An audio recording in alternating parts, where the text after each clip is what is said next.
Yeah. Can you even see what they're saying? No, you don't see the eyes. Good afternoon. Thank you all so much for being here. It's really lovely to see all of your faces here at the museum today. So thanks for joining us. My name is Michelle Van Thierry. I'm the curator of collections and exhibitions here at the museum. And I'd like to first honor the Tiwa people on whose land we are, the indigenous stewards of this place. We're so honored today to host the 4th program of the Following the Manito Trail exhibition. And so today that program is called Building Community, Wisdom of Place, Educational Attainment, and Paying It Forward. And this is part of a series, a humanities discussion series that's sponsored by the New Mexico Humanities Council. And we are extremely grateful for all of their support for these programs so that we can be in discussion with you all here today. We're really pleased to welcome our speakers today, Dr. Bonavita Quinto MacCallum, here sitting in the middle, and Dr. David Fermín Argüello over at the end here, and Dr. Trisha Martínez right next to me, who's moderating the panel today, and she's one of the Following the Manito Trail scholars and co-creators of this exhibition that we're here visiting today. We wanted to also offer much gratitude to the Northern Rio Grande National Heritage Area.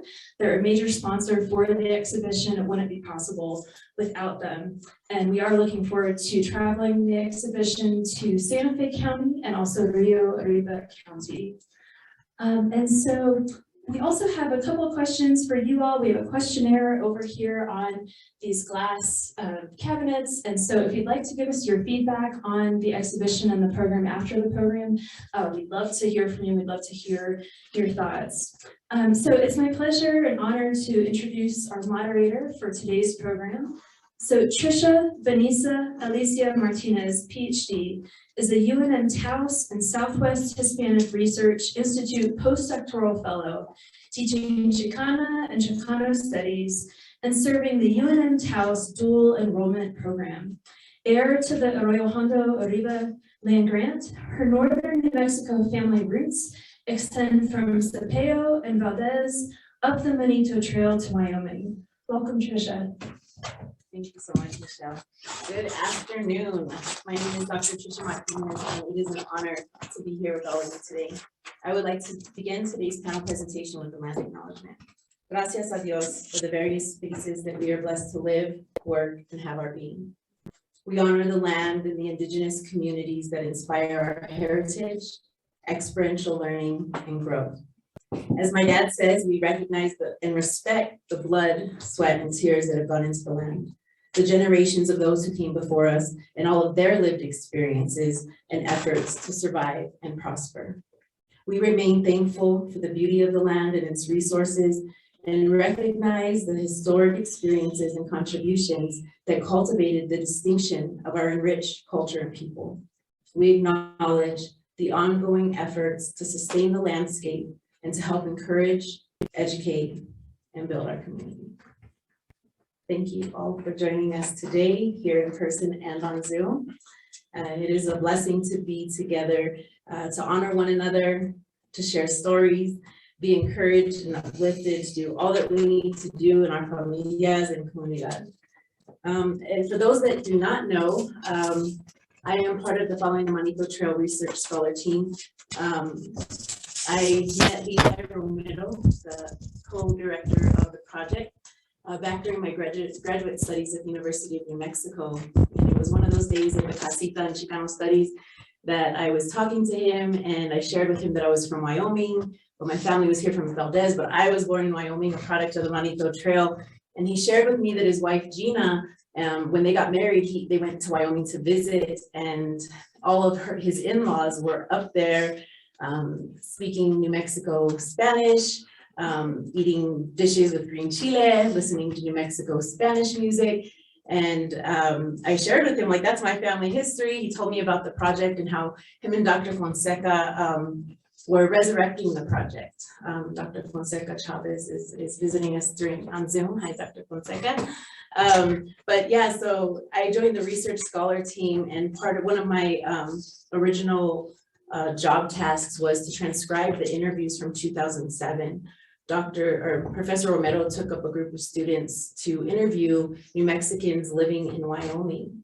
And to my surprise, the first recording I went to transcribe was the voice of my grandmother. And she was telling all of our family stories and business. And so that was really cool to hear. With further research, I found an oral history collection, La Cultura Oral History Collection at the Wyoming State Archives. And in that collection, there was 3 generations of interviews conducted with people from New Mexico who migrated to Wyoming. And in that collection, I found the voices of my grandmother, my great-grandmother, and my godmother, Kathy.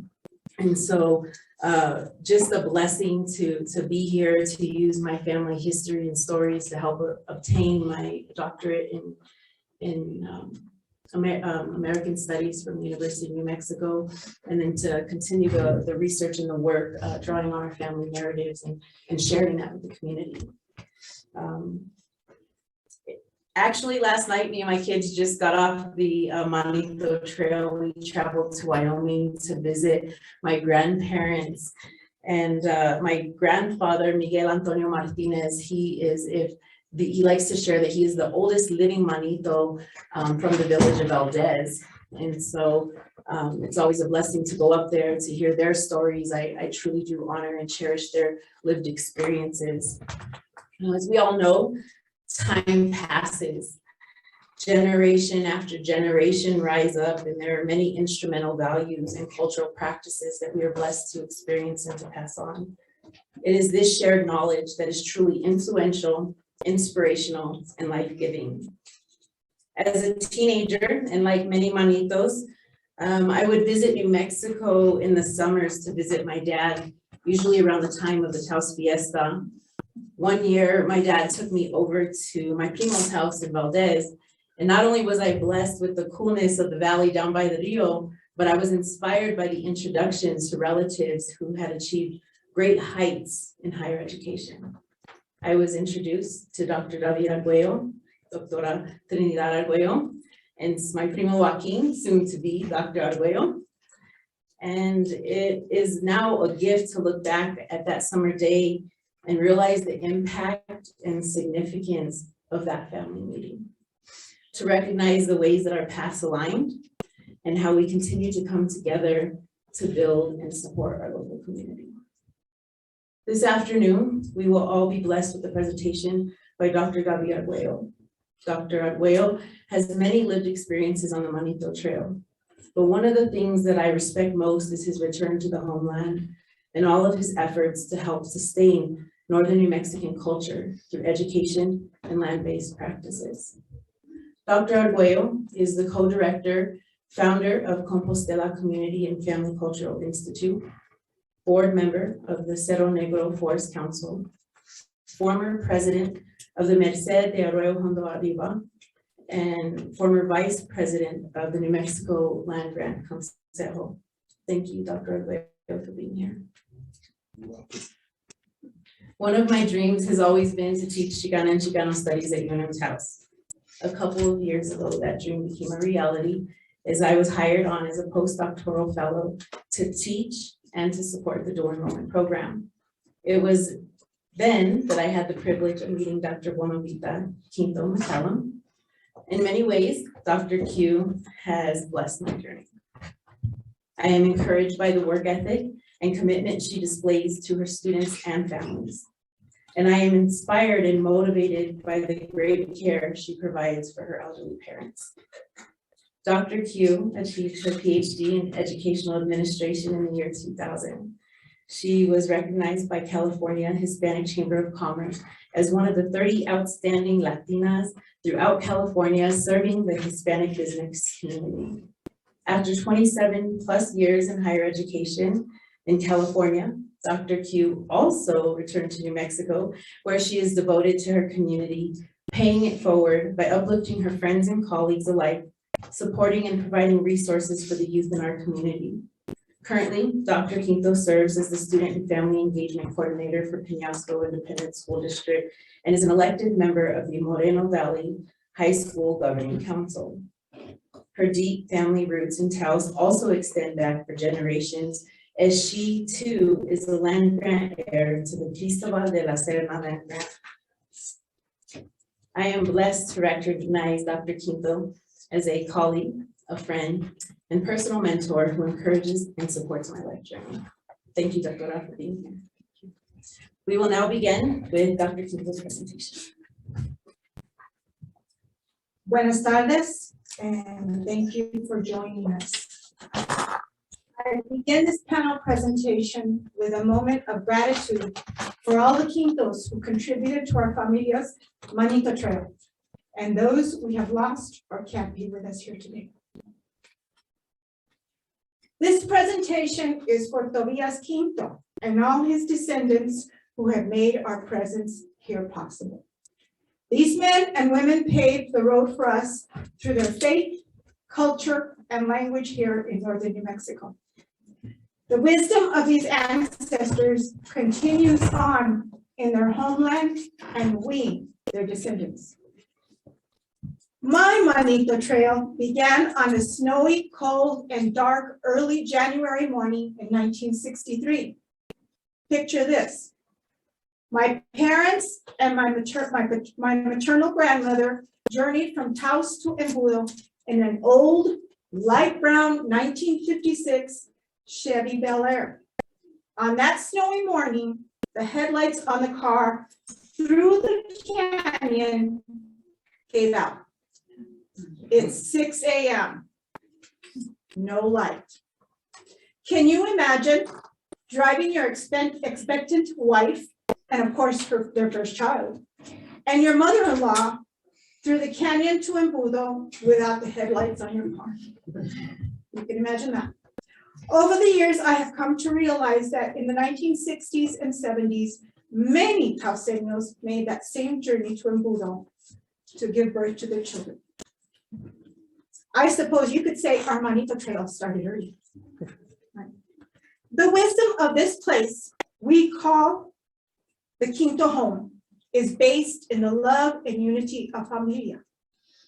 Through love of faith, land, water, and herencia, heritage, of course, sheep herding, ranching, and farming were the essence of the life for the Quinto ancestors.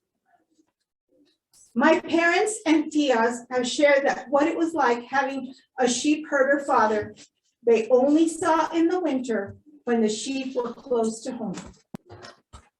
My dad has shared with me of the years my grandfather took him to work in the potato harvest in Colorado.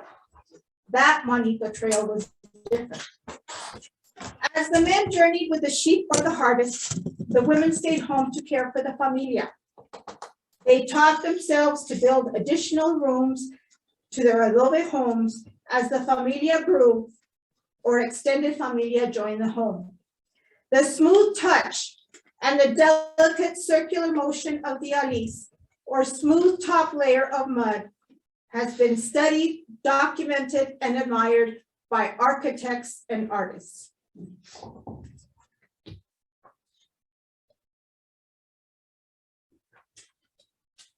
This generation of ranchers, farmers, herders, builders encompass the wisdom of our history, of our place.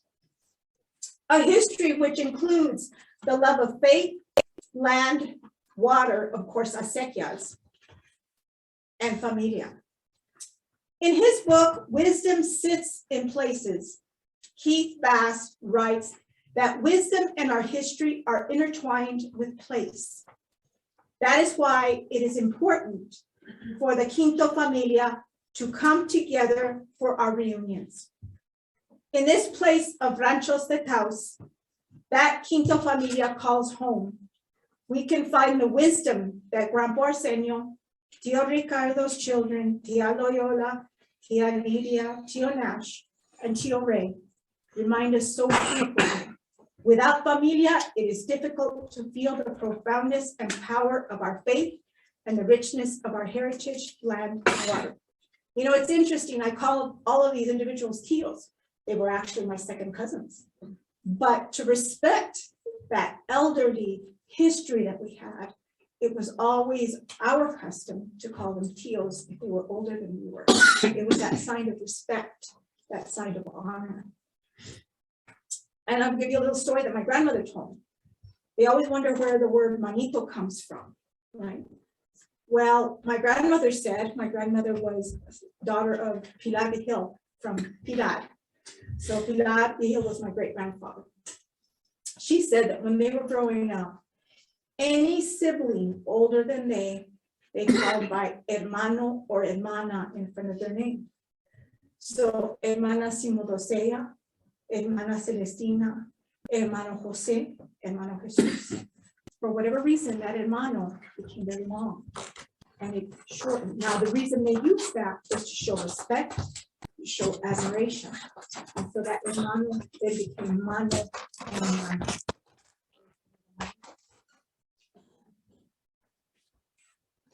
As I indicated, my journey on the Manito Trail began that early morning back in January 1963, as they drove to the Embudo Hospital where I was born. I am blessed with wonderful memories of a childhood filled with Quinto gatherings and raised living in an extended family with my maternal grandmother, Celestina, my great aunt Simulcast, my aunt and my madrina Josie, and my cousin Steve. I have vivid memories of Sunday Mass and then breakfast or lunch at Grandpa Arsenio's house. When I graduated from high school in 1981, the next part of my journey took me away from this place of wisdom and on to UNM in Albuquerque. I completed my bachelor's in speech pathology and Spanish in 1986. As I was thinking about my next step in education and continuing for my master's degree, an amazing mentor asked me to consider a master's in Spanish. Dr. Rita Gonzalez Berry said, Bonavita, you belong in front of a classroom teaching heritage speakers of Spanish. What are you doing getting a degree in speech pathology? And she assisted me in gaining a teaching assistantship, which paid for all my tuition and gave me a monthly stipend of $500 to teach 3 classes at UNM. $500 a month. A lot of money. But what I learned was much more. And so my journey toward my master's began at age 23. I was teaching at UNM in Albuquerque. What followed was 2 years of learning about my first language, or you could say my heritage language. I learned both languages since infancy at the same time. But Spanish was what connected me more to my elders.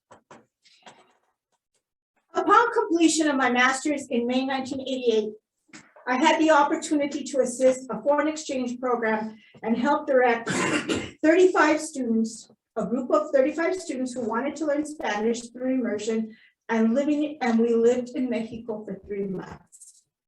So my Manito Trail took me south, all the way to Morelia, Mexico. Many of you may know Dr. Enrique La Madrid or the former Tony Mares. And the 3 of us drove a van, a UNM van, from Albuquerque, New Mexico to Morelia, Michoacan, Mexico. It took us 5 solid days. What an experience. The adventure of a lifetime gave me the opportunity to use living and traveling in Mexico as my classroom. The Manito Trail had taken me south to learn about a culture interconnected with ours here in northern New Mexico.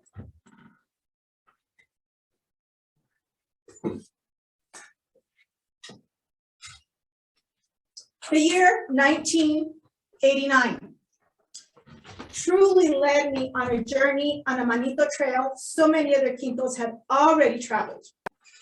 The road to California. Tia Ari, Tia Cordy, Tia Nash, and Tia Rick. I was headed your way.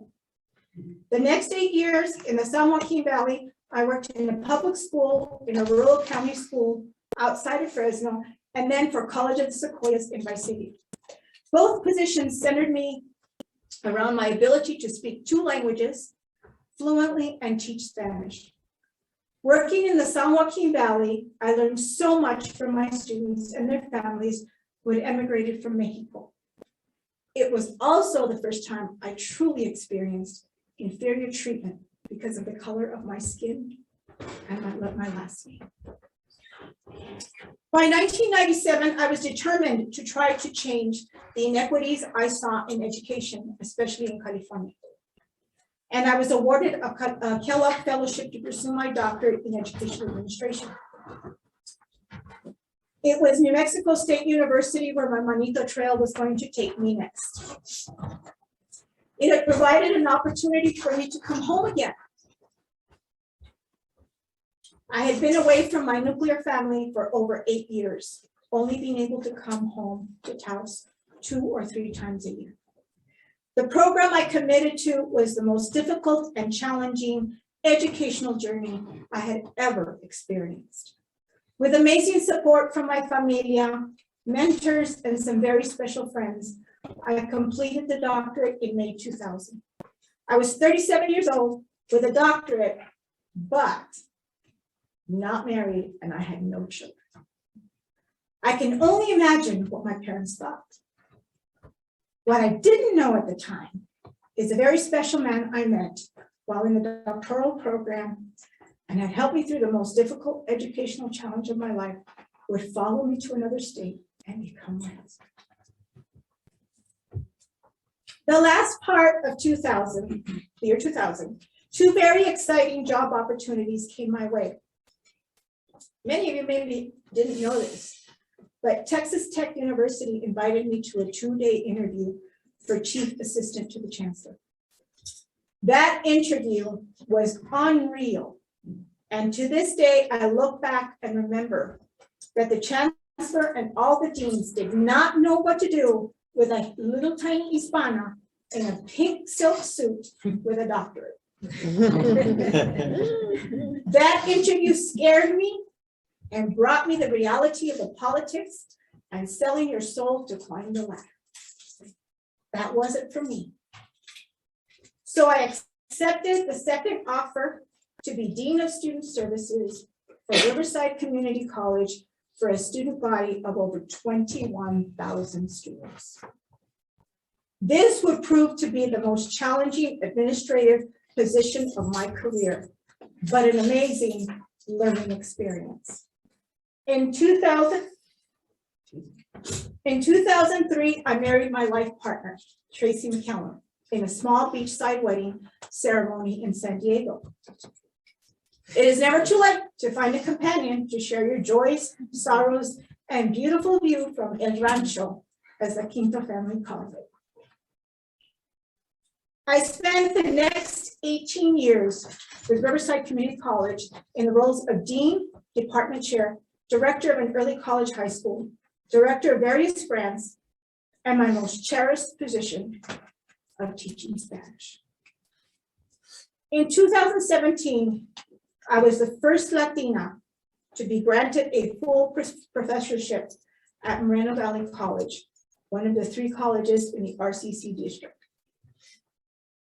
I retired from the California Community College system in 2018 after more than 27 years of serving the students and communities of California.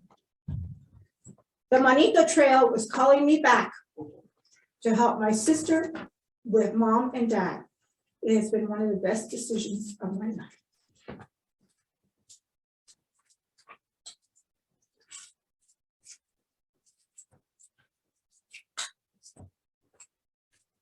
And yet, the educator in me still needs to be engaged.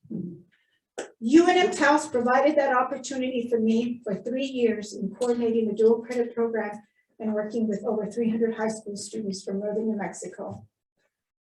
I was able to share what I learned through my career mentoring and helping students prepare for their future. It is there, Dr. Martínez, or Dr. T, as we call her, and I met and partnered to serve our community. What a great opportunity and partnership. I became became part of a very special familia at UNM Taos. Sharing heritage and history with many strong Taoseñas that were the founding staff of UNM Taos. They made the important decision to stay in Taos and serve our community for many years. May their work and years of dedication be recognized and appreciated. Roberta and Victoria, this is for you.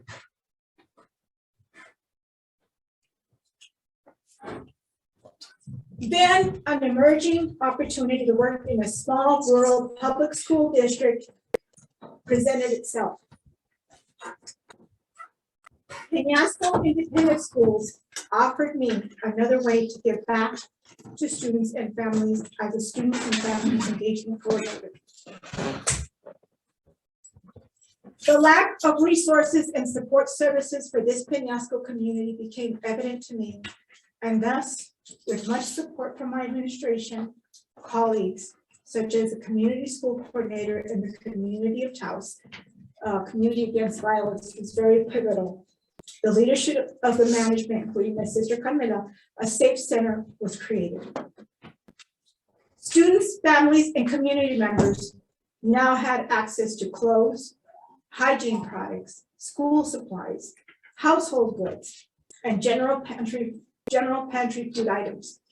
Information about general and mental health resources are always available. It is a safe place to ask for help.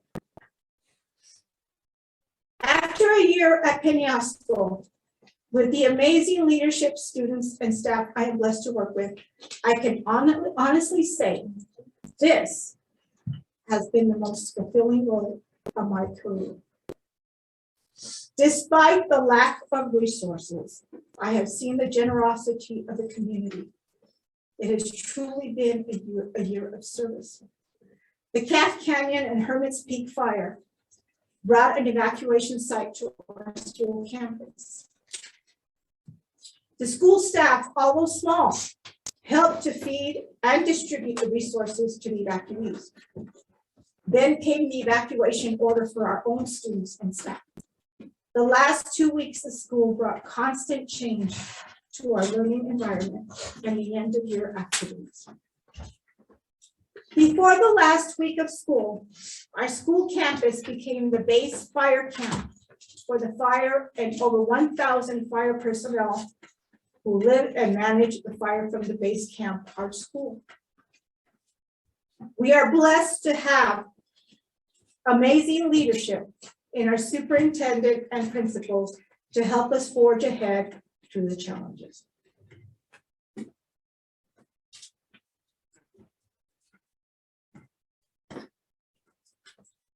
Giving back and querencia. I have traveled the Manito Trail to many places, but come back to my querencia. My querencia is a place of one strength, where we draw our own strength, where one feels at home, the place where you feel your most authentic self. The Manito Trail has brought me back to Taos, and I have found my querencia. Muchas gracias.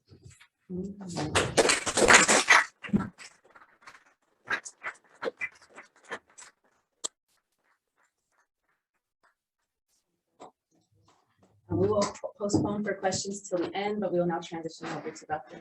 Argüello's presentation.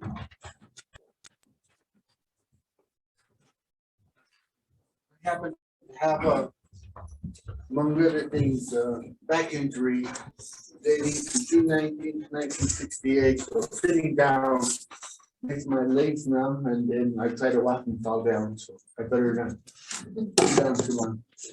Thank you. I'm going to describe something that you may be able to use. You and I, in our history, became academic migrant farm workers. We worked our asses off all over the academic world in Western United States. So that's what I call myself. My career has been as an academic farm worker, la pizca académica. My story is going to be somewhat like yours. I don't have it written down. I do have some notes. But as I see it, your job and mine is to inform, doing that. It is to entertain, we do that. And mine is also like the corridos, to inform, to entertain, and to moralize. There is an important part of our story in the history of New Mexico that can't get away from issues of social justice. Little biographical sketch, Gabi Fermín Argüello, my esposa, my handcuffs, you can translate it. My esposa, Trinidad de Jesús de la Cruz Argüello, I met June 5th, 1970 at about 4:30 in the afternoon. And we've been together since then. We got married in 1971, but you know, the priest asked, how long have you been together? 10 years. How many married? 9. So that's part of the entertainment. Some humor has to come in. Memories of my youth. The best thing I remember is that my back didn't hurt. Since June 19, 1968, I've lived with that issue all over. Life in Valdez, I was born in the home where I live, in the property that is my querencia, inherited for many, many generations. It was a very small village. We had about 5 curanderas in the village. Almost all of them, my grandmother's first cousins or my tias. They were my tia Sofia, my tia Margarita, my tia Magdalena, my tia, all of them were tias. So life in Valdez with my parents and grandparents, Juan Bautista Córdoba and Maria Francisca Frango, was quite remote, very remote. 6 of the 7 siblings were born in Valdez, as I understand it, with a midwife, a partera, Sofia Ortega. Now, one of the things I have to remind you, as part of humor, is that oral history is relied upon by many of us. And oral history is sometimes true, sometimes exaggerated, sometimes false, sometimes my side, sometimes other people's side. So a lot of oral history that I repeat may not be the absolute truth, but it is my truth, and sometimes it pushes into a lie. So I was born. I live in the house where I was born. It's remodeled. It's just, yet an addition, but I still sleep about 15 feet from the spot where I was born. So that's querencia. The academic pista. Okay, I'm going to start when I was about 7 years old, and I went to the 1st grade, to the 8th grade at Central Catholic School here in Valdez. I don't know what happened. In the 6th grade, the nuns kicked me out and I had to go to school in the Prado. Probably because I was a little too hyper. And where I lived with my sister, Lucia. So this is Trinidad de Jesús de la Cruz Argüello, Lucia, Medina, my brother, Carlos. born in Embudo. The only one of the 7 of us born in Embudo. But I don't know if they drove there with no lights. Or That should be or at allowed. night. So I started first through 8th grade, 9th grade to 12th grade, so we're 12 years. Then I got a bachelor's degree, approximately 4 years, that's 16 years.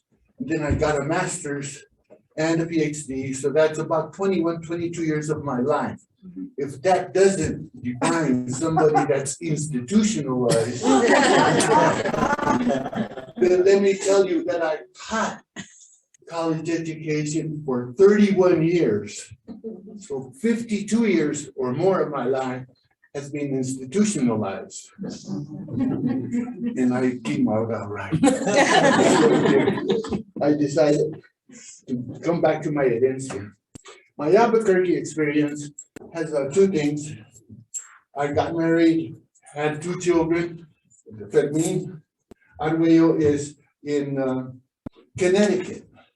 He's named after me, David Fermín Argüello II, who decided to become a doctor when he was 10 years old.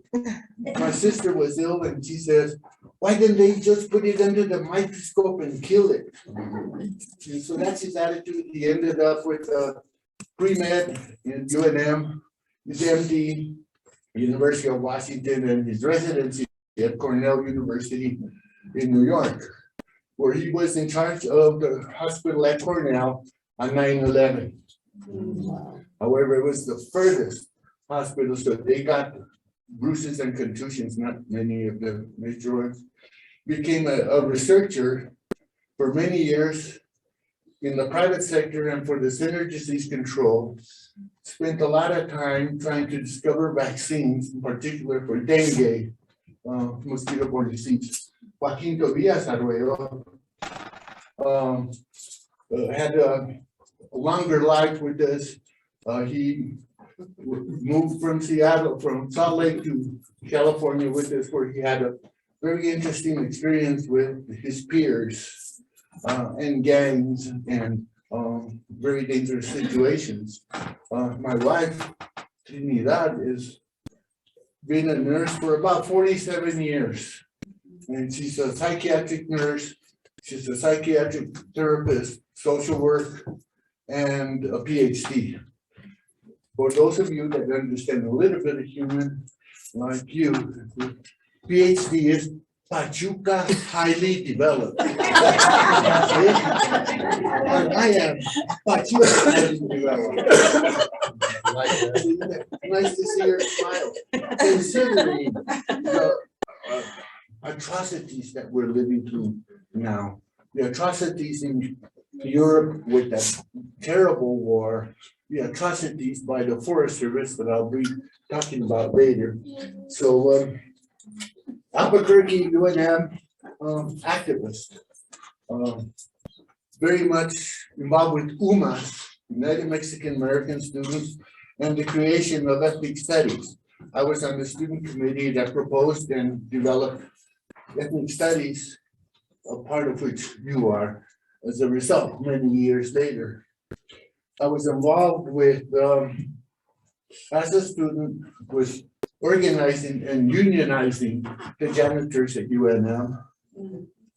I became a VISTA volunteer, Volunteers in Service to America, and developed with other VISTA volunteers a series of community centers throughout Albuquerque.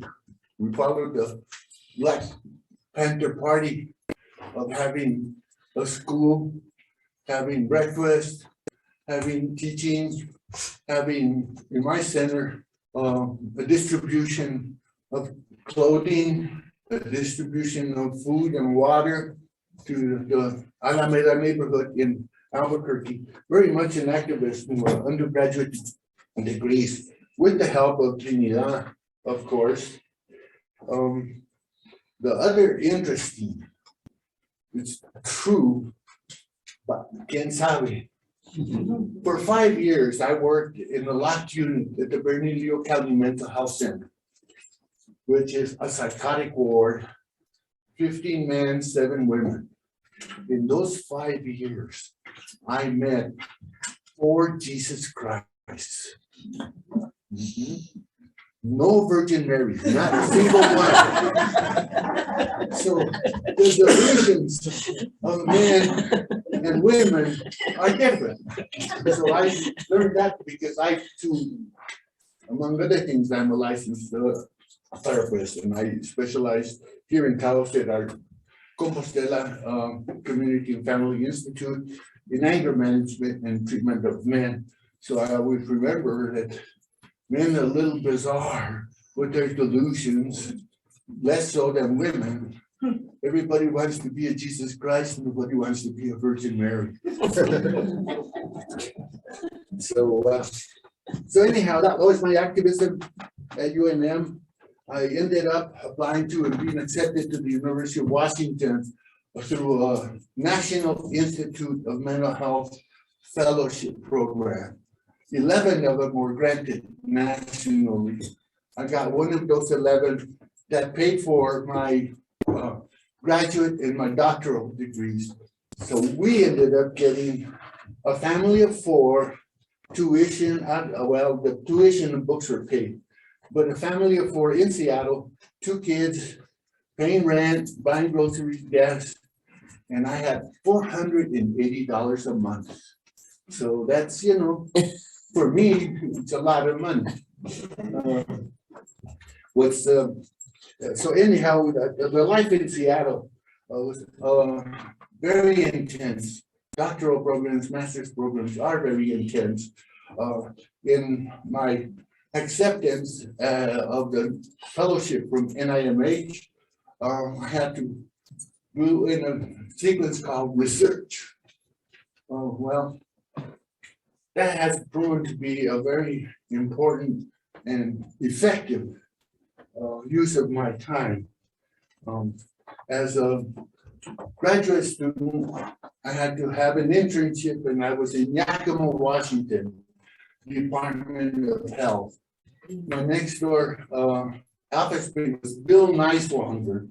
You should see how people spell his name. It's a German name, Neiswanger. And together,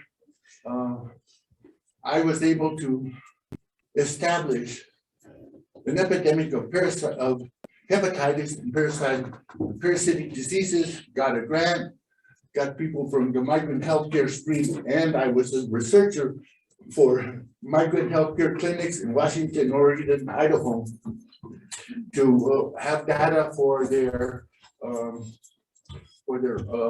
grants.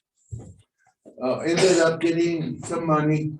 I hired an administrative assistant, and I had a chance to fly from Seattle to Boise, to Yakima, to Portland, 3 round trips.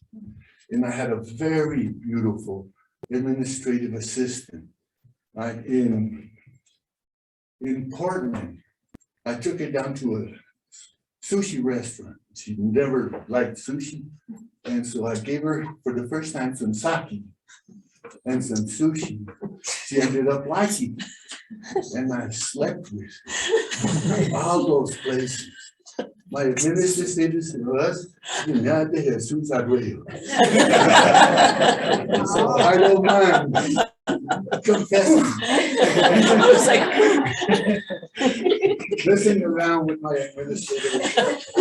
So anyhow, that exposure of the data on parasitic and enteric diseases, or that exposure brought in people from Washington, Oregon, Idaho, and Alaska to develop a manual on prevention of parasitic and enteric diseases, which are communicable diseases. That ended up with me being the keynote speaker for NAFO, National Organization of Farm Worker Organizations, in Denver, my biggest audience, about 800 people. And a trip to Albuquerque also to speak about that project. So academia and research has been very useful to me. I taught research almost every year for 31 years. And my focus was on macro practice, community development, needs assessments, using the data the students collected, entered in the computer. I showed them, analyzed it and wrote up papers. Some of those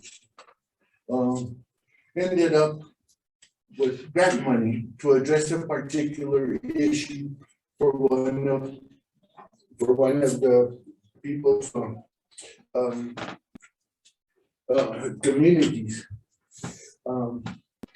So Seattle was very informative.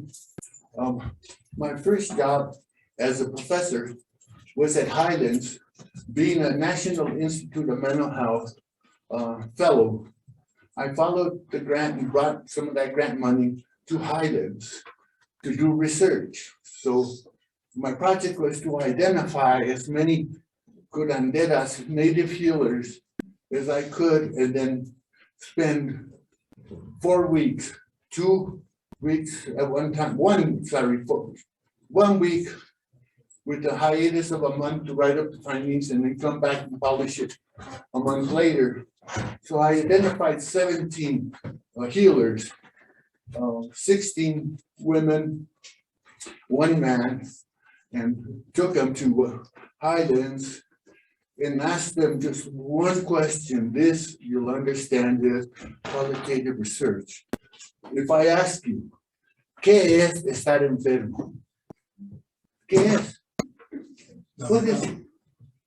Well, it ends up being very complicated. So we spent about 38 hours of conversations and writing up the process, which is the monograph for NIMH. Remember my student radical days in Albuquerque? There was a man who had called something like Cultural Awareness Center. And he was very much against the development of ethnic studies programs. And that was very male dominated. Chicano studies, Black studies, Native American studies, not women. And he was very much against it. We had the Brown Berets, had a little newspaper called El Papel. And we wrote caricatures of this guy named a sellout, vendido, tío taco, all of these cartoon characters. Well, he was president at Highlands when I got there. And he says, I remember you. You'll be here as long as you're here on soft money, a grant.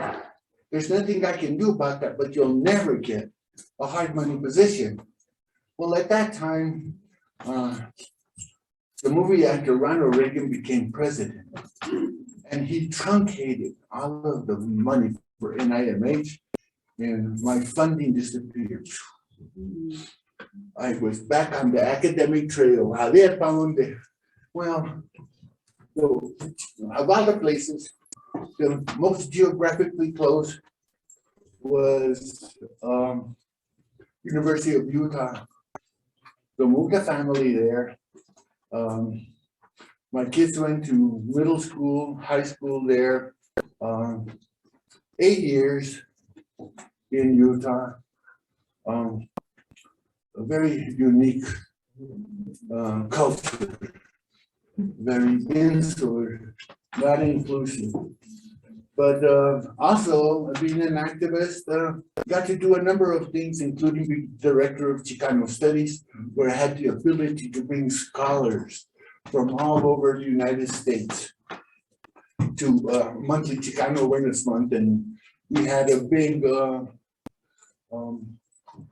fundraising for scholarship money for people going to the University of Utah.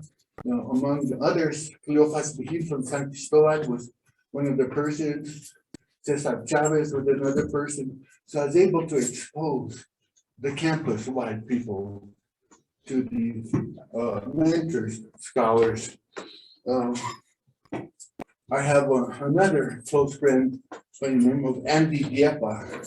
Talk about deans. He's been the dean at Denver. He's been the dean At El Paso, he was dean at San Jose State. And we had worked with him nationally in a committee called the Council on Social Work Education.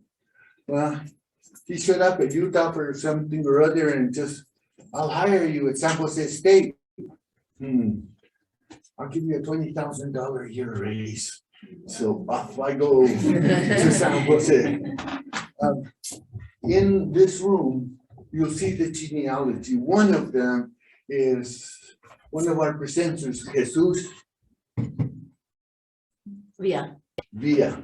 His father, Jose Villa, also from New Mexico, and to give an example of community development, was very much an activist, and he was one of the primary movers to establish the School of Social Work at San Jose State.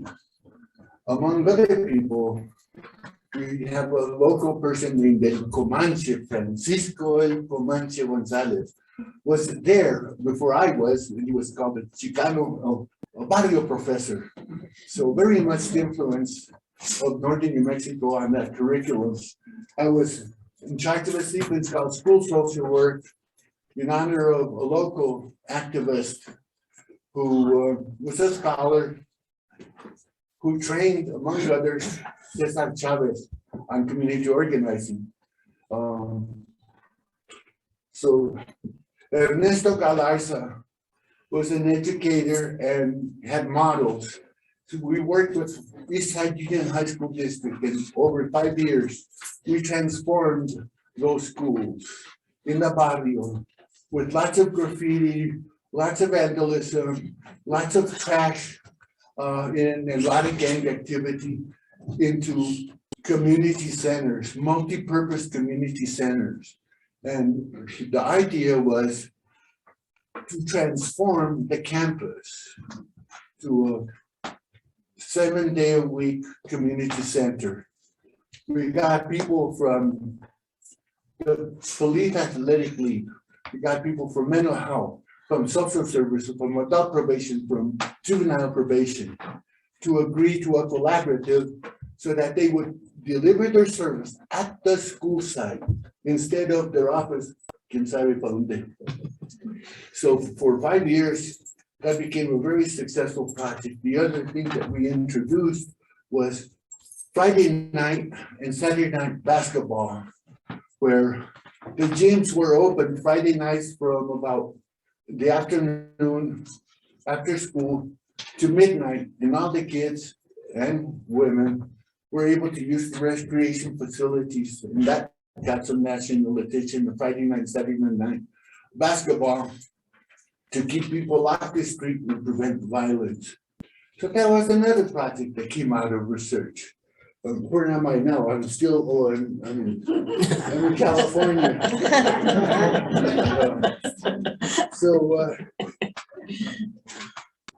San Jose State, that I just described that. Jose Villa, whose son, Jesus, was a tremendous influence and very powerful mentor to me and helped me set up.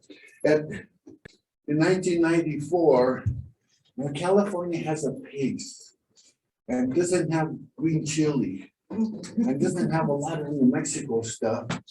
And we were busting our behinds off, working about 60 hours a week, some of it paid employment, a lot of other employment, community, pro bono work. And Joaquin says, I don't know why we're out here where we don't like it. You and Mom can do what you guys do anyway. Let's go back to Taos. So we took the road. 3 out of 3 wanted to move back to Taos, and we did. We moved back. No employment, no nothing. Just we had the house. I inherited, and so for 6 months, I had my retirement fund that I had taken out. And no problems for 6 months, but then in January, I had to find an employment. I ended up director of an alcohol treatment center called Rio Grande Alcohol Treatment Center with its headquarters in Embudo, a clinic in Cleveland, New Mexico, and a center in Las Vegas. Also, again, like my mental health experience, except this time, the staff were more troublesome than the clients. Very stressful job to be a substance abuse worker and very difficult personally for a lot of people, especially those who have experience with substance abuse. And my issue coming from academia and knowing about research, I wanted to change the project because more than 50% of those with substance abuse also have mental health. I was coming from mental health and I wanted to address both. And the majority of my staff were 12-steppers. That's all. You deal with alcohol, no nothing, no use of drugs, no nothing. Well, some people need psychotic drugs for their thinking. And so there was a conflict between me and the staff and resistance to the changes. At this time, New Mexico Highlands was losing its accreditation, had lost, they were on probation. Among other things, I have been on an accreditation commission for the Council on Social Work Education. They accredit universities. So I did 15 trips as an evaluator for accreditation. 2 of them to Puerto Rico. So 3 of the universities in Puerto Rico were evaluated for social work curriculum by myself. I've done like 3 in Illinois, Texas, Kentucky, Louisville, twice at Florida International. So that had me circulating around a lot because of my academic credentials. That thing stopped when I came to New Mexico, but New Mexico Highlands said, "Oh, aren't you on the Commission on Accreditation? Yeah, well, we'll give you a job as a visiting professor. If you come and help us with our documents." I did. The documents went through. They got their accreditation for 10 years, and the next year I got a full-time tenure track position, and years after that I got tenured there. Now, what I want to end with this: community development is absolutely our concern. If we don't do it and pay attention to what's going on, somebody else will. So we need to be aware of what's going on in our community. We in Valdez have struggled with the Ski Valley, and I worked there, my father worked there, my brother-in-law worked there, my nephew, so 5 generations of my family have worked at the Ski Valley. Some of my friends and stuff were literally, when the sewer plant filled up, they opened the valve and released the water. Sometimes they would put that water in trucks and drive up the mountain and spread that water all over. So Valdez has had a 40-year or more struggle against the Ski Valley. That is currently going on. The fires, there's a friend of mine, A. Gabriel Melendez, who wrote some excellent books. And one of them is So All Is Not Forgotten. He looked at editorials on Spanish language newspapers from 1837 to 1956. Believe it or not, there were 300 Spanish language newspapers between Denver and El Paso. One of the criticisms, and it shows in the census, is that people in New Mexico were not literate. Well, who was buying all those Spanish language newspapers? In the census, the last Mexican census had literacy rate in New Mexico very high. I don't know the number, but very high. The first United States census had it very low. What happened? Did people forget how to read in the 10-year period? No. The census was in English. The census was in Spanish, and that measure of literacy is very different when the census is in Spanish than when it is in English. The last thing I want to talk about, I want to introduce, I'm over time. No, you're good. I want to introduce a song, El Hombre Triste, by Dr. Cipriano. He was here a couple of Sundays ago. I traveled from Taos to Las Vegas to Santa Fe very often in my tenure with Highlands. As I understand, I have not seen it, but as I understand it, the whole hillside from Pecos to Ocate is crisp, it's gone. It is. You're very good. Now, Joaquin pushes me a lot.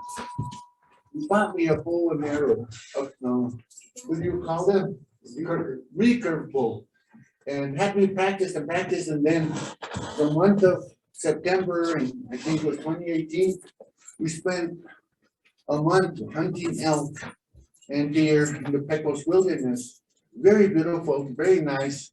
I was surprised that physically I was able to do that and not hurt myself. But that area is gone. That whole area where we hunted is now crispy charcoal. So that loss, Gabi Abuelo wrote that book about editorials. His findings were all of the editorials focused on a number of things. First was education. The other was land rights and water rights. Those are the three focus of the Spanish language editorials from Denver to El Paso. He recently was interviewed about his homeland. His father was El Hermano Mayor, the chief penitente for the state of New Mexico. After his father moved on, Gabriel has been the #1 penitente for all of New Mexico in that penitente organization. And in his writings, in interviews, he calls it cultural genocide. All of the life, 300-400 years, that whole pattern of life, the substance of it, all of it gone, houses and all. You know, the Forest Service. Loss of land is important. We're talking about borregueros. In World War I, New Mexico produced a disproportionate number of wool for the army, for uniforms, for blankets, for anything that the army was using. A way disproportionate amount of wool was produced here. 20 years later, more or less, 25 years later, World War II. And guess what? New Mexico produced hardly any wool. What happened in there? The economic engine of New Mexico came to a stop when they lost the ability to provide wool.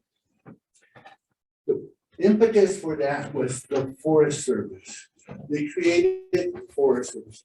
3.4 million acres of land grants, communal land held by people for many centuries, were taken away from them and created into a national program called the United States Forest Service. That's why the sheep couldn't eat. That's why by World War II, the economic engine and poverty increased.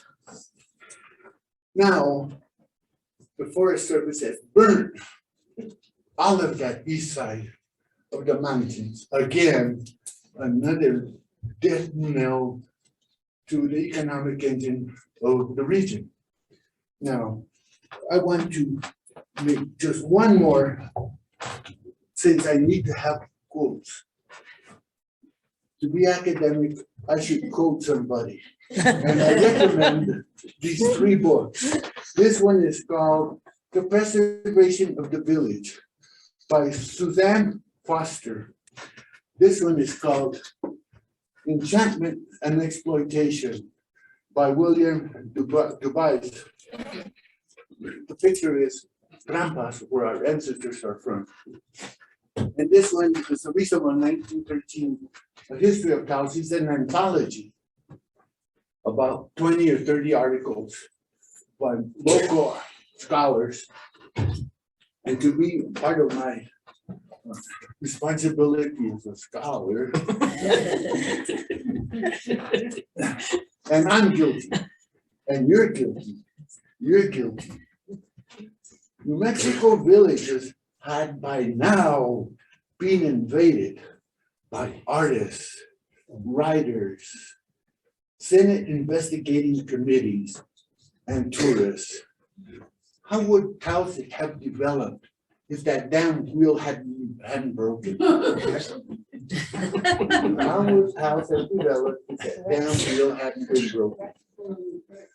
Okay, we've been investigated. Here we go. But there was more to come. From the late 1920s onward, this is northern New Mexico villages. They were studied and analyzed by rural sociologists, psychologists, anthropologists, medical health, nutrition specialists, agricultural scientists, and educators. So we're in good company. Since the 1920s, we've had the microscope under people. So in honor of the people from the Mora, Pecos, Ocarte Valley, I would like to conclude by playing a song by Dr. Cipriano Vigil called El Hombre Está Triste. The man is sad. And afterwards, if we need translation, we'll do that.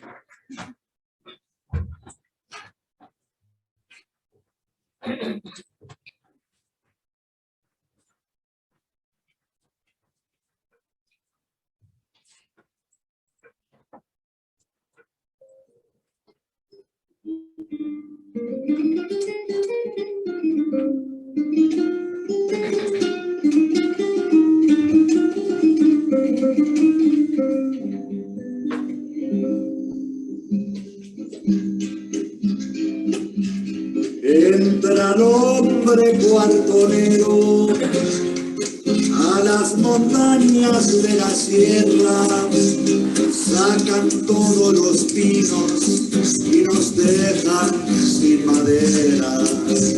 Sacan todos los pinos y nos dejan sin madera.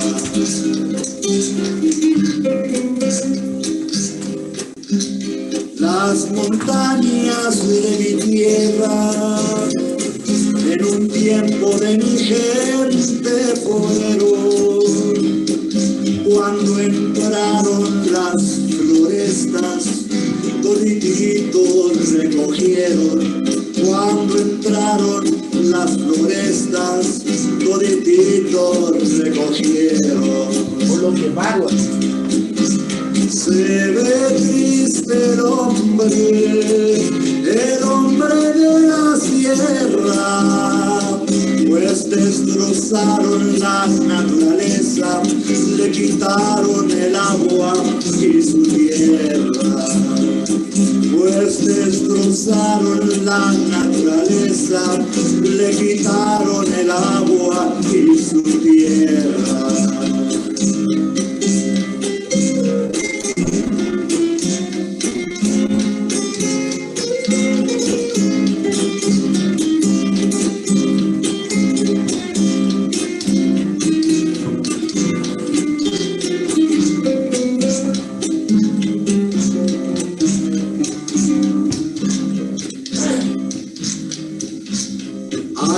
Preservar lo nuestro y la vasca de mi casa es suya.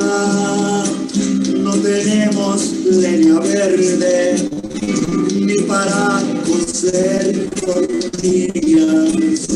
No tenemos leña verde ni para coser tortillas. Como si eso fuera todo lo que desahuciaron. en el cuento de las tierras, las donaciones de quienes fueron.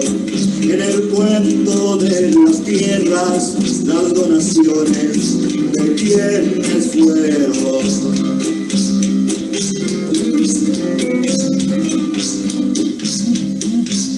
Se ve triste el hombre de la sierra, pues destrozaron la naturaleza, le quitaron el agua y su tierra. Pues destrozaron la naturaleza, le quitaron el agua y su tierra.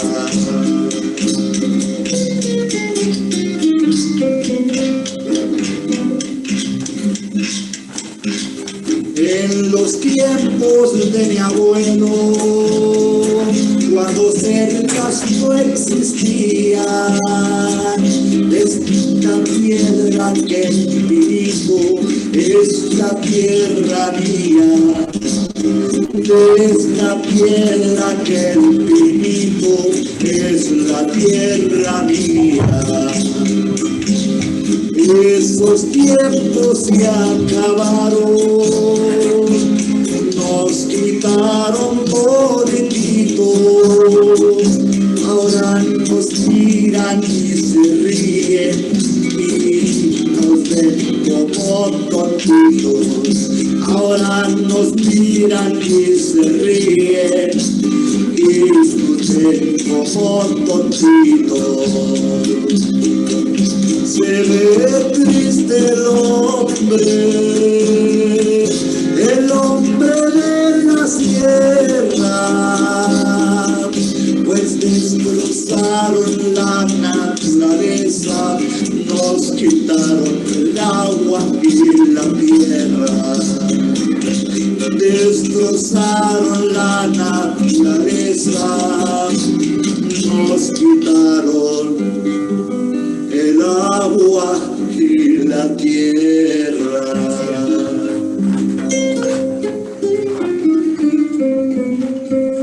One of the comments that I want to impress on you,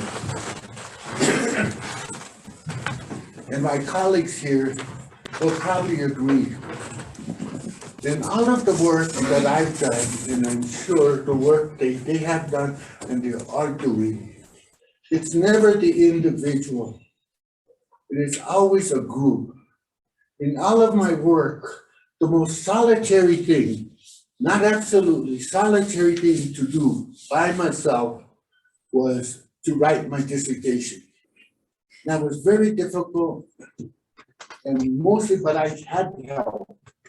I had Trinidad help me, I had my sons help me, I had an editor, I had a paid typist who typed it for me, but in most of my community work, in all of the states that I've been, I is not a word to use. I never have done any of this or accomplished all of the things if I was the one that did it. No, a group of us did it. And all of those projects, a group of us, many of them, my wife, my two sons, and my wife and I have worked as a unit. Every place that we've been, we kicked ass as a unit. So Martínez has established his career very early on in gang prevention because he was a victim of gangs. We were a victim of gangs, which again, remember, community is important. Community accomplishes things, and community is powerful. The individual, de malas vale mierda. Even then, he could be providing some kind of leadership. So thank you very much, and thank you for having me here.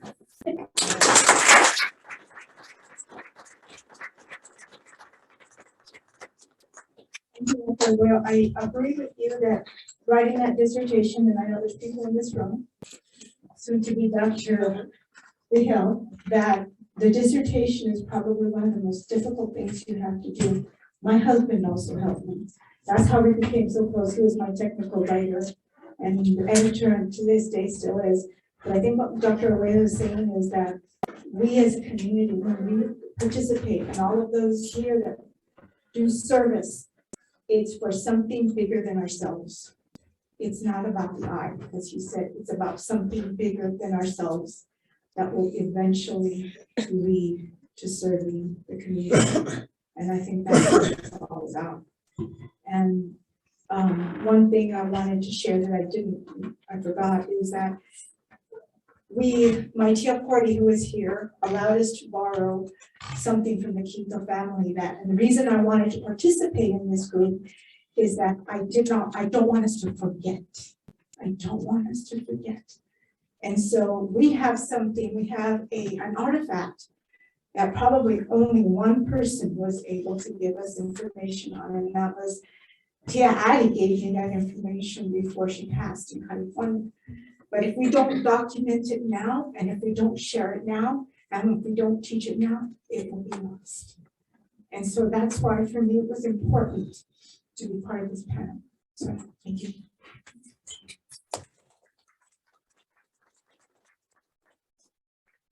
Thank you both for your time and commitment. As mentioned, both of their families' stories are part of the exhibit. This Following the Manito Trail experience is a part of community. It is our community. It is for the community to learn more about our histories and our experiences here. I also hope that this presentation encouraged each of you to consider the importance of your identity, your Manito Trail experiences, your spaces of belonging, and your role in actively creating those spaces to connect, encourage one another, and to make a difference in our community. With that said, I have a few questions for our panelists, but I'd like to open it up to the audience first. Yes, hi, I'm Dr. Abed Lisandro Herrera Cias. I'm originally from Carlsbad, New Mexico, son of Lisandro Cias. My mom is Nora Herrera from Valdez. She passed away almost 10 years ago. This is my sister Priscilla Raed. She's from Valdez. She's the first female commissioner on the Acequia. And so I'm very proud of her.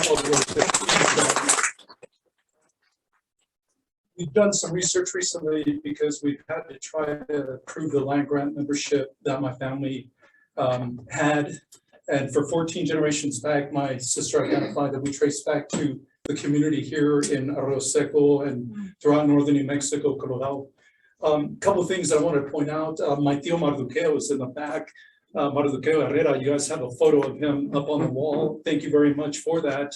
How do other families get involved? I know you guys are concentrating on the 9 families, but there are a multitude of families all over northern New Mexico, southern Colorado, stretching all the way up to Wyoming. How do other families get involved in contributing to the Manito Path research, to artifacts, to the oral history? Is there a plan for that? That's question number 1. The second question I have is, because of our struggles in trying to identify land grant membership, trying to identify the process for the 1941 reassessment, the 1938 and 39 surveys that Taos County embarked on that relate to the Forest Service, is there a plan, or can there be one, for UNM to start a studies that concentrates on land grant research? So again, how do we get involved? And then secondly, land grant research for the valley, for the community. Thank you. Thank you for those questions. One last thing I do want to say is thank you, Gabi, for paving the way. I think you and Trinidad helped people like me get my doctoral degree as well. So I want to thank you for all the work that you've done. So. Well, it's wonderful to put a face to the names. We've had the chance to correspond via email. And so with that said, I would love to continue to communicate and follow up. The Following the Manito Trail research team is continuing to document our experiences via oral history documentary. So we're happy to take those as also as the Manito Community Memory Project. And I am the migration manager for that project as well. And so we're just mapping out those various stories and experiences. And so definitely we'll just follow up and continue. And we're happy to have your stories as part of our project. And that's for everyone. You know, if you have family here that's traveled out, we'd love to hear your stories. Also, UNM does have a land grant studies program in Albuquerque. I would be interested in entertaining more of those conversations here for our Taos campus. So we can also talk more about that as well. Yeah, I've been in correspondence with the land grant committee up in Albuquerque. They are not of real help.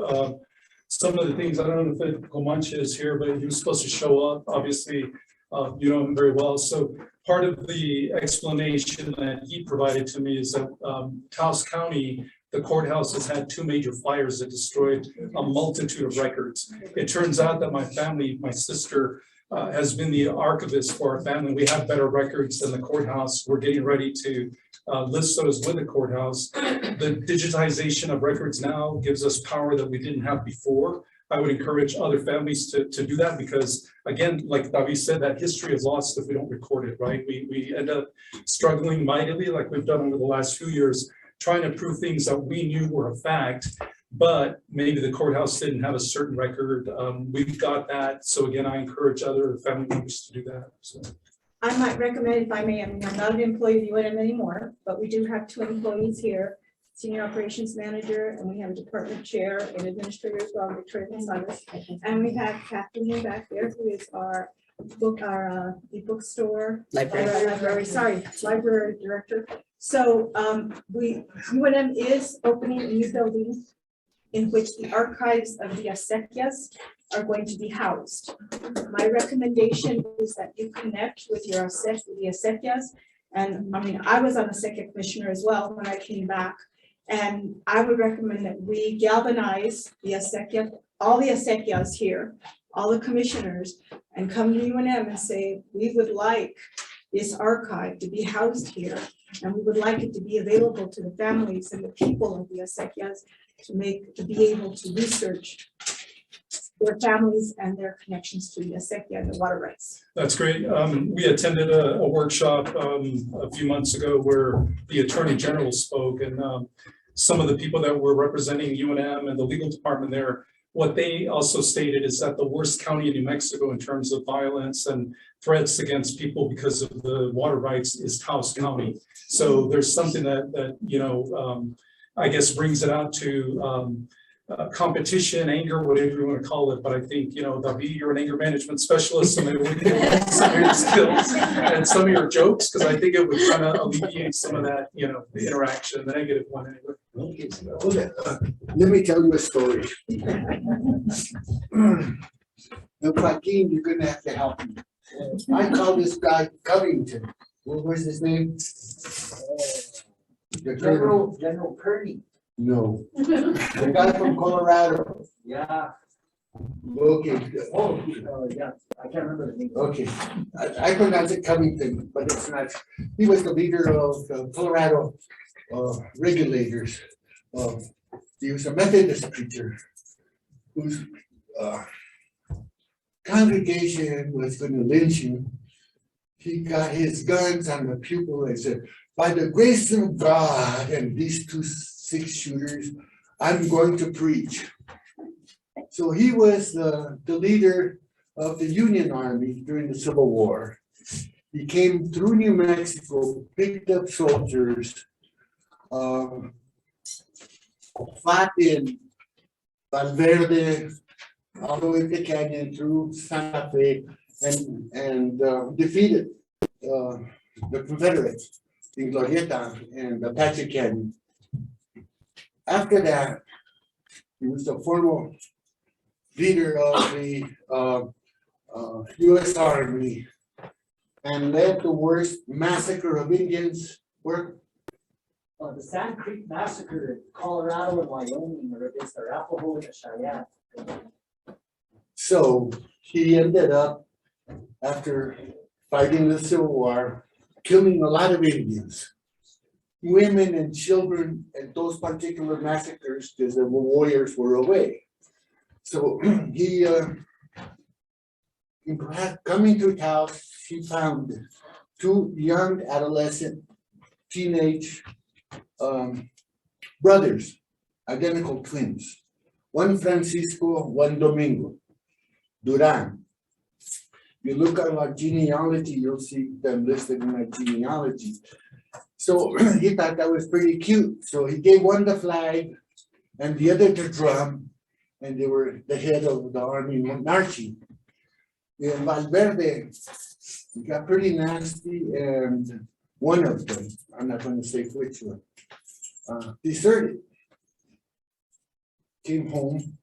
The other one stayed to the conclusion of the war, ended up getting a pension. Civil War was the first time veterans got a pension. But the army was hunting for deserters. You're Llano Quemado? Who's Llano Quemado?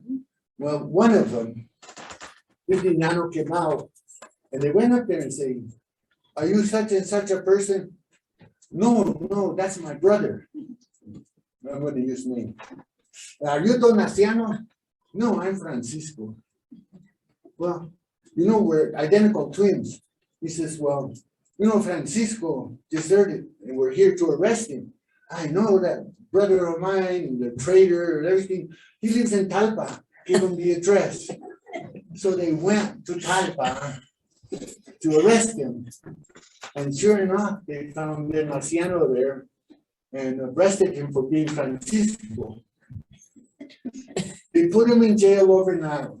The padrinos, the grandparents, the parents, the priest that baptized him swore that was Donaciano, that Francisco lived in Llano Quemado. They said, "Oh, well, we'll go back there." By the time they got there, Francisco had gone to Chamizal and raised his family there, and they never found him. The part that's interesting about this whole history is that Donaciano's wife was a pensioner. Now, it's really interesting. La mujer, a viuda, widow with a pension, that men competed for her affections to the point of fistfights and heavy arguments and maybe even gun battles to marry the widow with.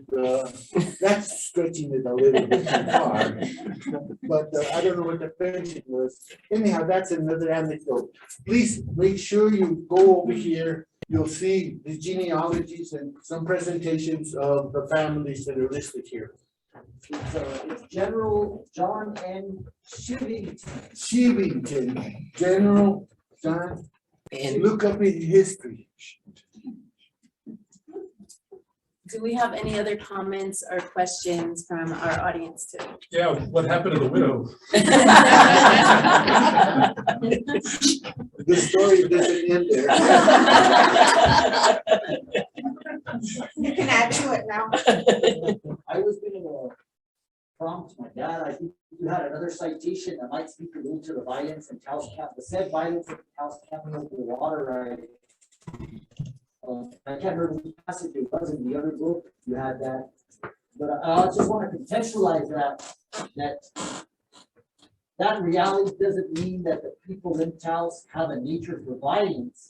It means that the only way the data is recorded and reported to institutions makes us seem violent when there never was a water issue before modern day understandings of water use and development for tourism and luxury use. Right? Before that, when it was agricultural livelihoods, things could be negotiated between, like, for example, Desmontes, Arroyo Seco Valdez, Arroyo Hondo, and everybody. That was dealt with con palabra, with a handshake.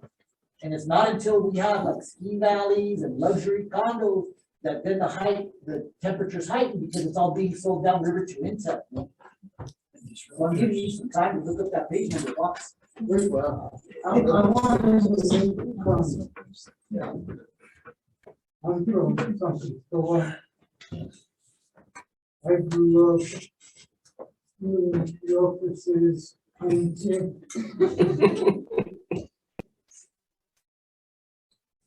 and what strikes me about what I'm hearing here, I just wanted to add to it if I may.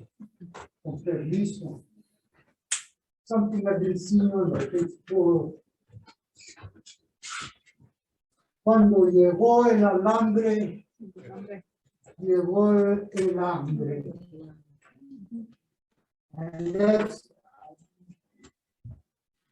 a distillation of what we're trying to express and absorb. And there's too little of that. Even though we have a lot of stories, there's too little of the harsh reality, as David put it, and as you lived it, what our people face. Think about community, that's important. That's really what it's, tenemos que quedarnos juntos.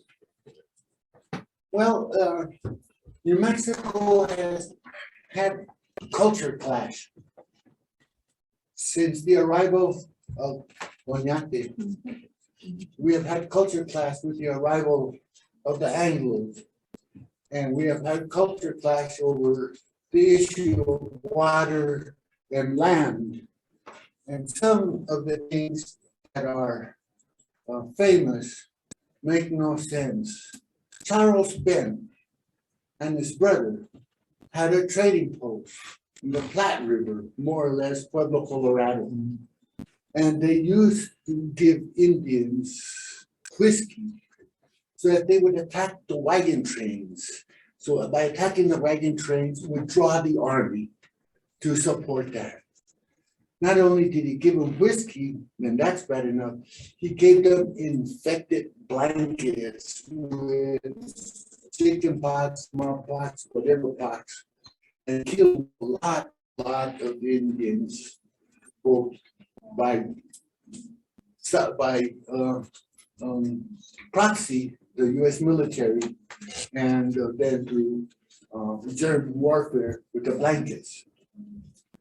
They made him, he was in the politics, they made him governor. And in New Mexico, the first governor. So for some reason, he chose to live in Taos. You know, a scholar that wrote about this said, it makes no sense. There was no other person that Indians hated more than Charles Ben.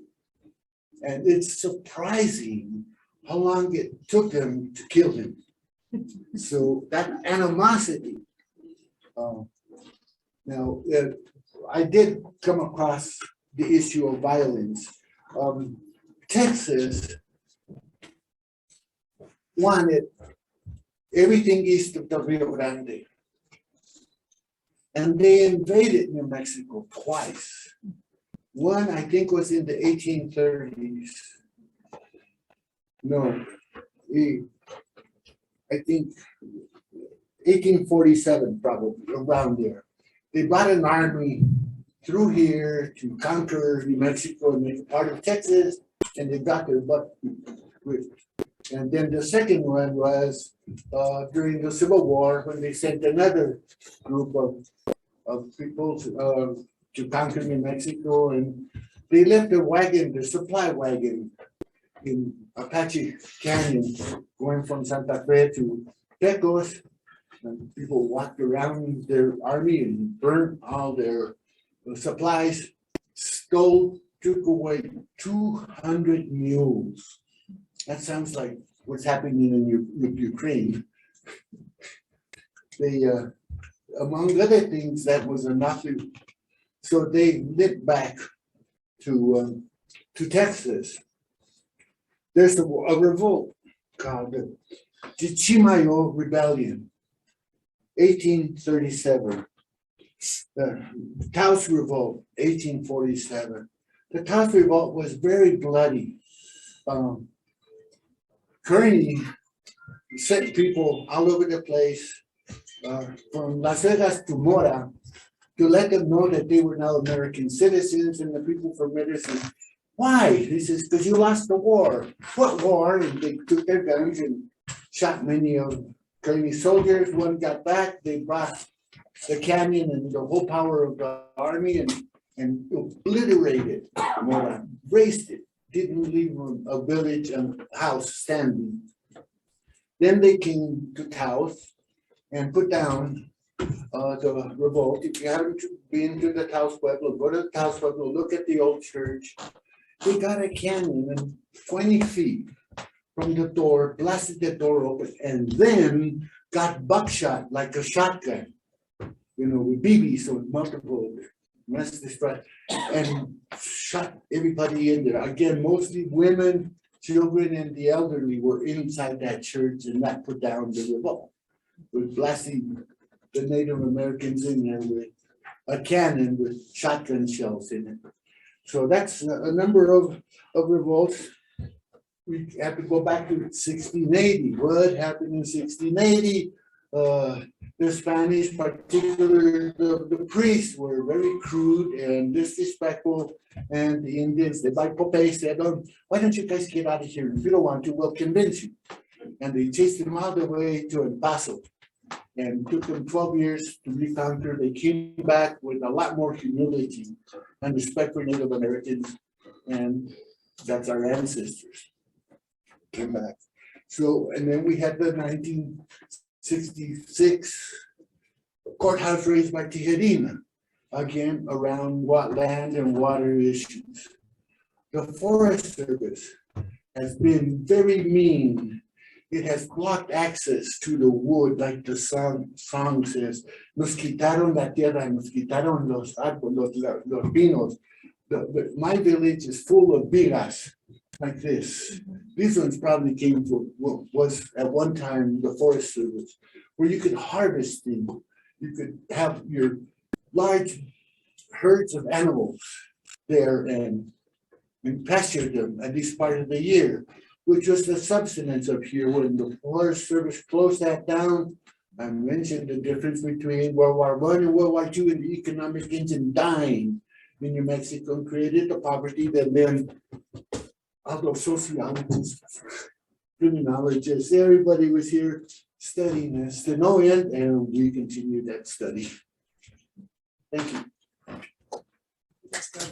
I know I have a question. So you guys have shared a lot of your journeys on the Manito Trail, some experiences that were challenging, marginalizing, but also great successes. And now you're back in the community as Pachucos and Pachucas highly developed. Can you please share with us what are some of those challenges that you see in our community, that our to-do list as the next generation coming up? What are some of the challenges, and what do you think the greatest needs are, and how can we address those?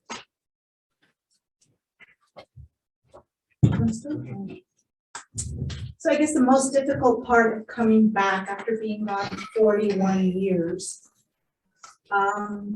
was how much Taos had changed. It was that small community that we never locked our doors, and we went everywhere. Everywhere you went, you met somebody you knew or related to. But I also see what hurts me is that the people who stayed here can't afford to buy land or build a home if they don't have the blessing of inheriting it. We had the blessing of inheriting it. But I know many friends, many family members don't have that, and they can't afford it. They can't afford it. And that's what's difficult for me to understand. Even more so, working in Peñasco, in a community I had no idea until I have been there for a year. I'm gonna be very honest, Peñasco is the stepchild of Taos County. It receives the least resources from the county. It receives the least amount of attention from companies, resources, any money that might be coming to the county. I think Peñasco is at the bottom of the list. And just to give you an idea of what's going on in the school systems, we have an amazing superintendent there. Melissa Sandoval moved from Taos Municipal Schools as assistant superintendent and is now superintendent. And she returned. Her Manito Trail was from Taos back to Peñasco. 75% of our students in Peñasco do not live with a parent. They live with a grandparent or someone that has fostered them because their parents are incarcerated in a drug rehabilitation program or no longer alive. Okay? They do not have stable homes. So that's why it was so important for me to create a safe center, a place they could come. We just received a grant to bring in resources for drug prevention and violence prevention. Most of our children have never received a book or anything for gifts. It just doesn't happen. And those are the things that, for me, are the challenges. How do we voice to our commissioners, to our politicians, that because Peñasco is over the hill, over US Hill, 21 miles, they are still our community? And how do we help them? What kind of helping hand can we give them? Other than the housing, I mean, there's a few things being done, but I'm concerned that bits and pieces of our Taos community are being torn apart, and we're no longer a whole.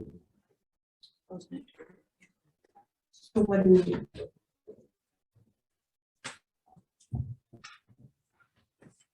I have a different perspective. One time, I wrote a paper. The damages to minority populations done by social research. In New Mexico, remember I talked about the 20s and the 30s and all of the disciplines coming in. One of the damages they did is to create and enforce a myth that we were Spanish American, that we were European, overemphasizing that inheritance that came from Europe, which is very little, and denying a Native American side. That caused a split with Native Americans, our neighbors, our compadres, our friends, that lasted almost to the present. There is a re-entry pageant in Santa Fe, and they dress up as conquistadores with their helmets and their whatever. And the guy that leads that went and checked his genealogy, and it says that he was maybe 10% European and 90% Indian. And then he was the one, hey man, Spanish American, Spanish power, everything. That caused a rift amongst us. My mother was predominantly insisting that we were Italian, and her family, the Brando family, anchored themselves in their identity on Italian, and that's a disservice to us because we miss our connection to the Native Americans, even though my grandmother, my father's mother, was half Ute, and I didn't even know Southern Utes and where they lived. So anyhow, that's one of the things that has caused us to go back and reassert, as we did with the genealogies, our Native American connections, and to reconstruct and rebuild our relationships with Native Americans. In Española, the high school kids had a tremendous gang problem with non-Native American students ganging up on the Native American students. That happens in Taos too, and makes education a real barrier for all of those things. So that's one of the things that I think we have to work on. The other thing that we have to work on is to monitor the development in Taos County. I imagine if you fill this up with water and sealed it, you might have 5 million gallons of water. I don't know, but 5 million gallons of water is a tremendous amount of water. That's what those ski valley wants to build up on its mountain. It can't account for 80% of the water and its used. And they want to get 5 million gallons and put them in storage up there. That water doesn't belong to them. Water was at one time a communal property. It was communal, belonged to everybody. And Taos at one time was a community. Now it's a commodity. Now water is a commodity, a very, very expensive commodity during this drought, even more important. So what is the Ski Valley's intent of using those 5 million gallons of water when they can't account for the? I've heard that they proposed to have a water rights from 1806. Arroyo Seco wasn't founded until 1806. Valdez was founded in 1823, and they already had a ditch, the San Antonio ditch, that dates to about 1790. Now, the Ski Valley early play dates about 1959. How in the world did they get a water rights that predate some of the stuff? The other thing that I want to talk about, we're running too much. Cerro Negro project, look it up. Cerro Negro Forest Council, the website. The land grant in Valdez, daughter in the land grant, the community of San Cristobal, the community of Valdez, the domestic water associations, the acequias got together and created a project to thin out up to 900 acres of forest between San Cristobal and Valdez.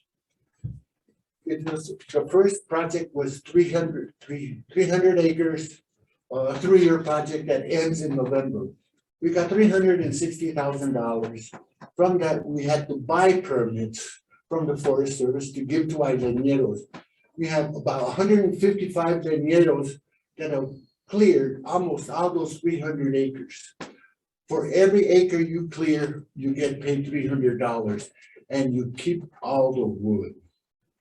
I know one person, a friend of mine, over the 2.5 years, selling the wood, over 600 cords of wood. Not this by himself, but he made about 28 divided by 3, $9,000 a year. Selling the wood that he harvested. He harvested 105 cords of wood by himself. So it was a big economic impact locally. And fire prevention. If we had been doing that since the 1920s, when the Forest Service took over the land and closed them, the Cerro Negro fire, all of those fires would not have happened. The forest would have been much healthier, and they haven't learned their lesson. We are a prime example of what the community gets as an economic benefit. Now, to the Forest Service, it costs them $300 an acre.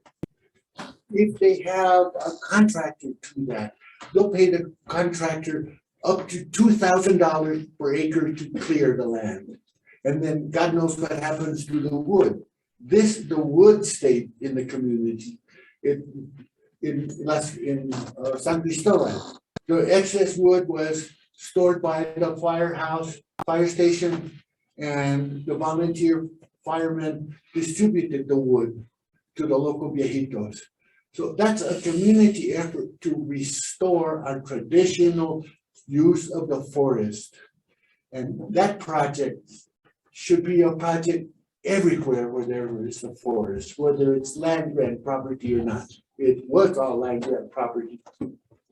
So anyhow, that's the community development. This is the theme. How you can develop the community wherever you are, and be assertive with your rights. Be aware what the Ski Valley is doing to you. Now, what's the value? I know Santa Fe was buying water rights in the area several years ago. They were paying $10,000 for 1 acre of water rights. That's in 5 million acres of water at 10,000 an acre. How much value does that have? And it's not shared with the community. It's not possible. That becomes a commodity that they will own, and that's not true. That's not right. In my profession of social work, the primary ethical standard is social justice. So in my career, social justice has been my moral compass.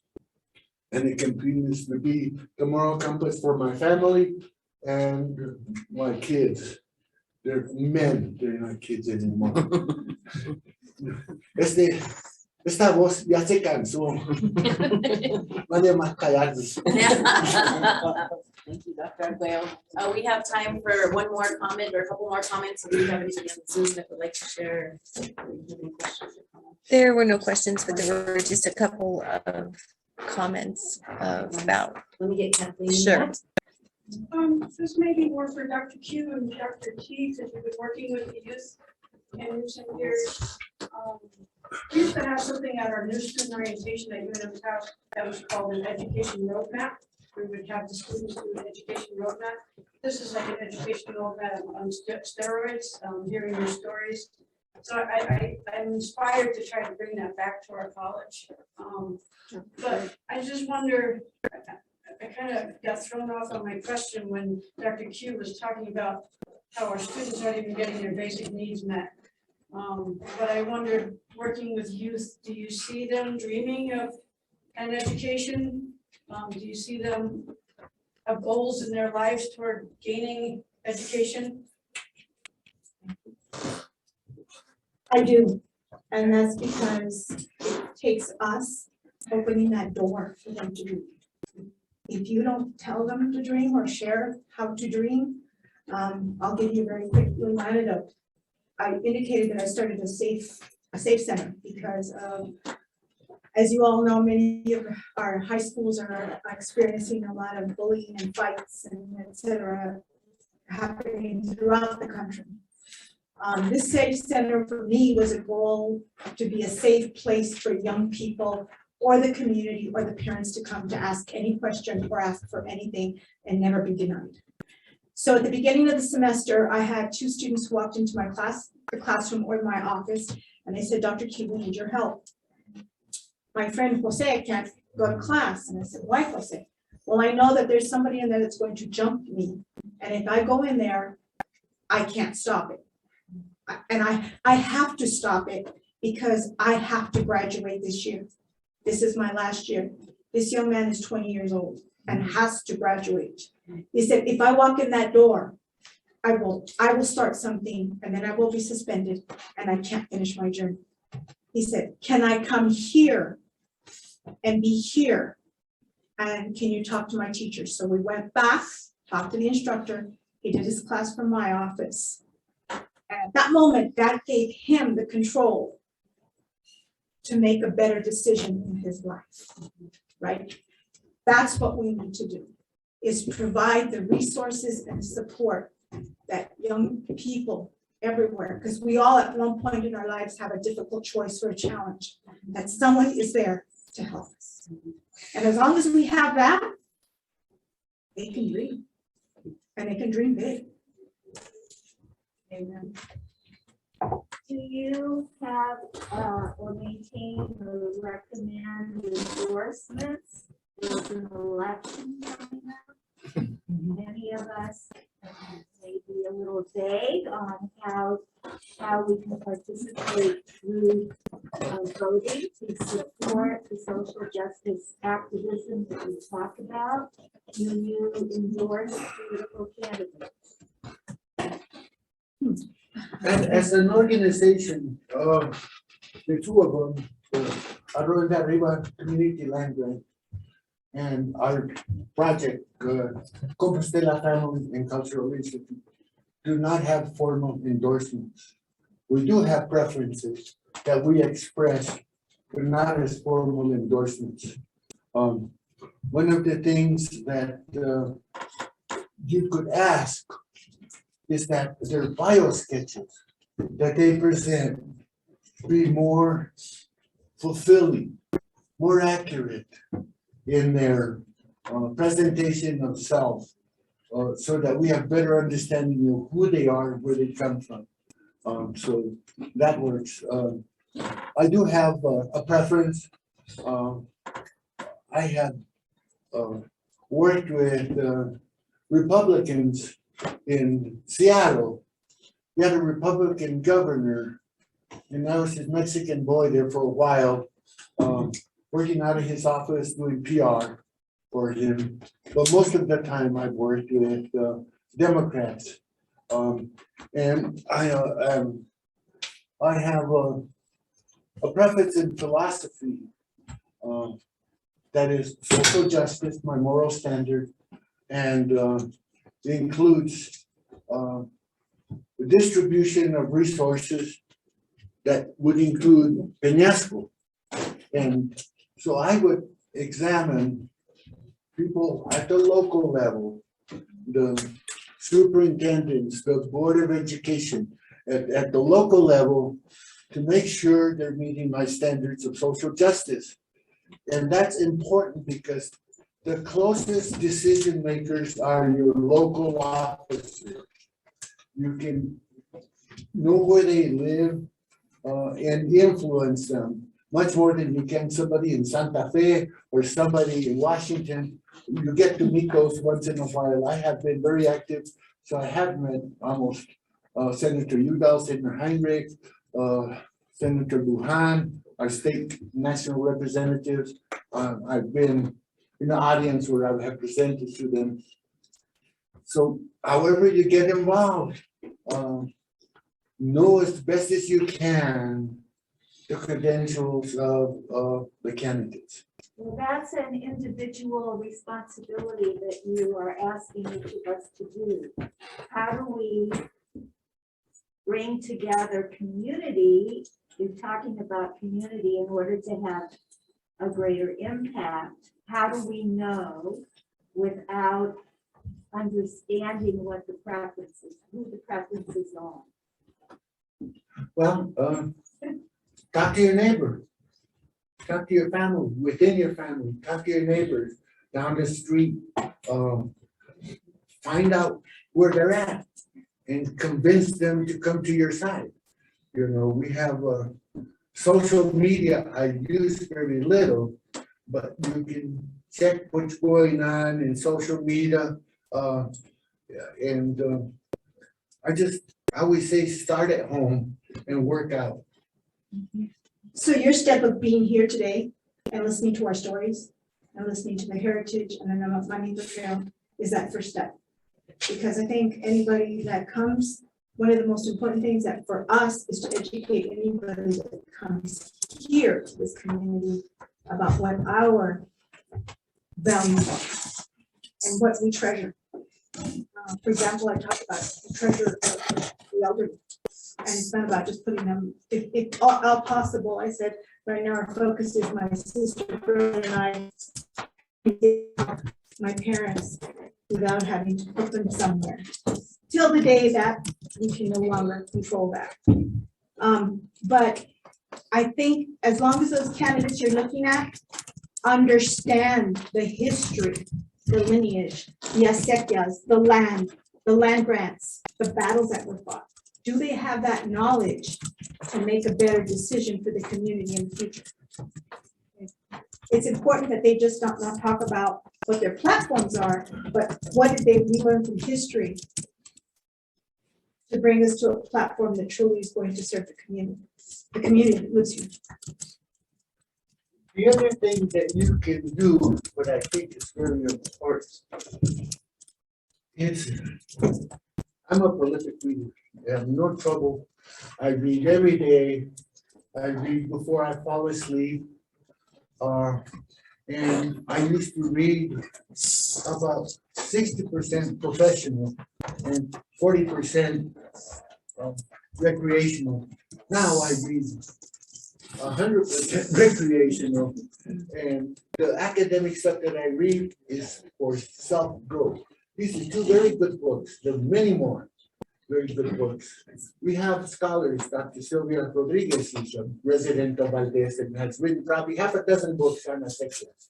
You don't understand what the acequias are?